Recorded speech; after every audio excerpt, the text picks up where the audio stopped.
خارش ایک ایسی بیماری ہے کہ انسان کو کہیں کا نہیں چھوڑتا۔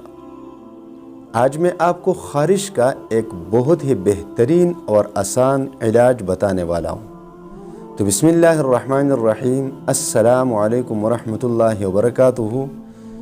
امید ہے آپ تمام بھائی اور بہنیں خیریت سے ہوں گے، اور جن کی مشکلات ہے اللہ تبارک و تعالیٰ ان کے مشکلات کو ختم فرما دے۔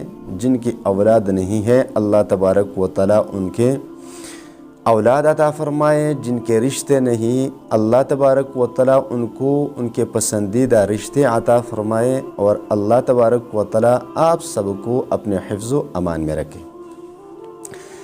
جیسا کہ میں نے شروع میں بتایا تھا کہ خارش ذلیل قسم کی بیماری ہے، ایسی بیماری کہ عزت دار لوگوں کو بھی کہیں کا نہیں چھوڑتا، کیونکہ کچھ ایسے محفل ہوتے ہیں جو وہ پروقار باوقار ہوتے ہیں، اور اگر کوئی ایسا شخص جس پر خارش لگی ہو اور اس پروقار مجلس میں بیٹھے تو وہ کہیں کا نہیں رہتا۔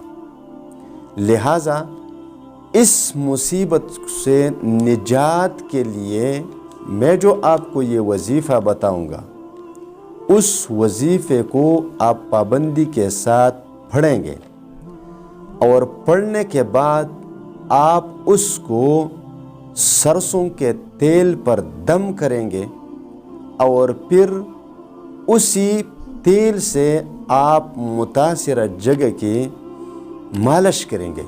انشاءاللہ تعالی میں اللہ تبارک و تعالیٰ کی رحمت سے امید کرتا ہوں کہ آپ ہمیشہ کے لیے خارش سے نجات ضرور پائیں گے۔